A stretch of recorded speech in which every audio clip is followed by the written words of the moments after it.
What's going on, Blues? Welcome back to life as an Evertonian. Just a sigh there of relief. My heart's still pounding just to hold on for 3 points. I don't know how we've held on, but we have. And I don't know how it got to that stage where we need to hold on for the 3 points. Everton today, the way they came out the blocks, in full control, getting themselves in front after 7 minutes, controlled play from the likes of Jimmy Gardner and Kieran Dewsbury-Hall, Idrissa Gana, Jack Grealish, constantly getting fouled and going on those Miranda-in runs and linking up play, and Jai. Listen, I don't use these two words. In fact, I've not used these two words about an Everton player in such a long time. Iliman Jai is potentially world class. There, I've said it. Shaky at the end, Blues, we were, and we made it difficult. We didn't need to make it difficult. The first goal, the ball's come out to Mikalenko. He's out on the right-hand side. He's whipped in a ball to the back stick. Jack Grealish has headed it across goal. Beto's on hand there to make it 1-0 with an header. Right place, right time. I thought Beto would get the nod today. We started, obviously, with Jake O'Brien at right back, Mikalenko left back, Michael Keane, Tarkowski's centre halves, Jimmy Gardner and Idrissa Gana, Kieran Dewsbury-Hall a little bit further forward as a 10, linking that midfield to attack. Jack Grealish on the left, Iliman and Jai on the right, and Beto up top. To be fair to Wolves, on the 20th minute, they got back into the game. It was a really good goal, to be fair. Cross from the right. Chang's got on the end of it to make it 1-1. Pickford's kind of gambled, got caught at sea, sixes and sevens. Don't think he could have done anything about it. I don't think the defence as a whole could have done anything about it. It was a really good goal. But Everton have took control again. They've grown into the game. They've controlled the game. And we found ourselves getting 2-1 up. A lovely reverse pass from Jack Grealish.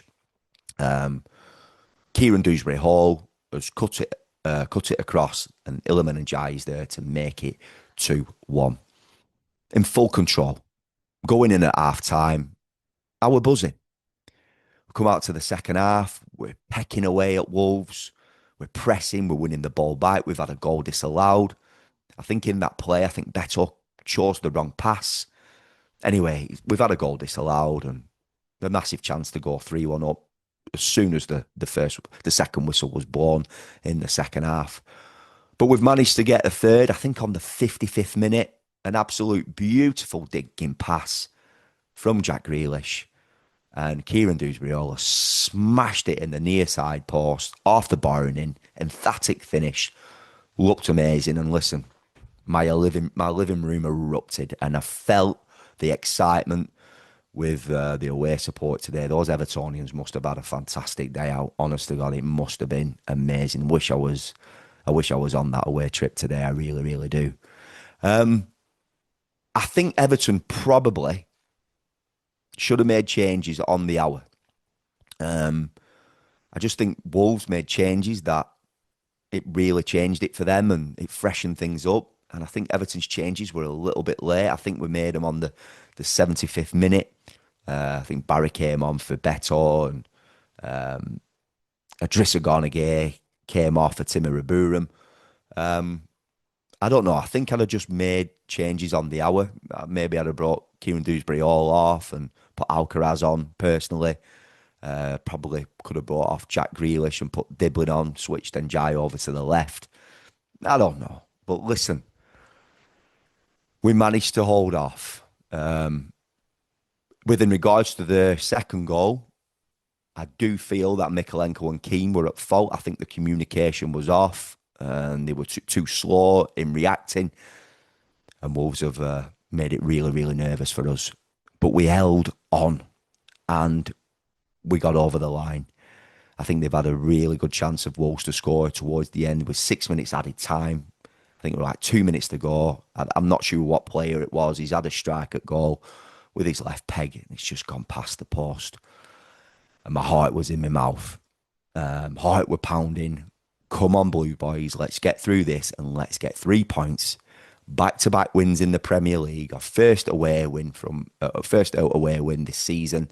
3 wins on the bounce. Listen, I'm buzzing. I'm buzzing.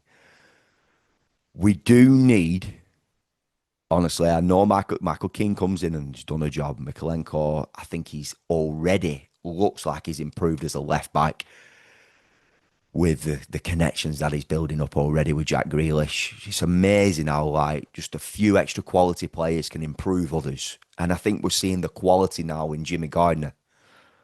It's so obvious that football is built on chemistry. And I feel that three in midfield, that Adrissa, Jimmy, Kieran Dewsbury-Hall, it's the best three that I've seen in a long time at Everton. Your wide areas like Jack Grealish and then Jai now switching over to that right. We've got the likes of Dibbling on the bench, Dwight McNeil on the bench. So Blues, let me know your thoughts. I'm pumped with that win. I still feel nervous about certain things defensively. Could be some reinforcements there in possibly centre half, definitely at right back. We could have had an option if we had a right back today. I know, listen, Coleman did come on, but could we have played Jake O'Brien at centre half, talking nothing against Michael Keane. He's had a steady game again today. I think we could have dealt with that second goal a lot better. And I think, just Moyes. Listen, he's the gaffer, and I'm so privileged and happy that David Moyes is back at our football club. I just think on the hour today, we should have made some changes when we went 3-1 up. That's just me personally, boys. Just how I envisaged and how I saw the game. I just saw, obviously, Wolves making them 5 changes and Everton were a little bit slow in the change. The 2 changes were made on the 75th minute. And I just would have liked to have freshened it up when we went 3-1 up. So Blues, that is my match review. That's my match reaction. There's 2 more days left of the transfer window. I'm sure there's going to be some activity for Everton. I know there is going to be some activity with players going out. We've heard that Schmidt could be signing for Rangers permanently on an £8 million deal. We're going to welcome that, Blues. Do you know, he's one of those where it's not really worked out for him. He had a good pre-season last season, but then sustained an injury. The lad needs to play, doesn't he? And he ain't going to be getting a sniff, to be fair. We need somebody. Everton need a striker if Schmidt is going out, whether it's on loan or permanently. We need a striker. We need a right back. And listen, I know that we're linked with Souček. I've done a video on that. There's a lot of Evertonians that wouldn't welcome that. I personally would, because he offers something different. He's contributed to 10 goals last season for West Ham. 9 goals, 1 assist. He's got it in his locker where if Everton, I don't know, 0-0 and we're away to Crystal Palace, Souček can pop up with an 87th minute winner from a set piece, from a corner. A Marian Fellaini type player. Moyes trust that type of player. Comments that I've read, how many number 10s do we want? But it's all about that interchange. It's all about there's different games, different style games, different setups, how you can conquer that team, how you can get over the line and grab a goal. He's good defensively as well on corners. So, Blues, let me know your thoughts. Massive 3 points today. It weren't going to be easy, and Wolves, they are a good side. Obviously the squad has been demised a little bit. But it's never easy winning away from home, going away from home. We have now put to bed that poor performance that we had against Leeds United. We've got a first away win. Improvements to be made defensively, but in an attacking sense, we have improved vastly. Blues, I'm going to leave this one there. Up the toffees, subscribe to the channel if you haven't done so already. Click that bell to turn on post notifications. Oh, I'm in love. I can't deny.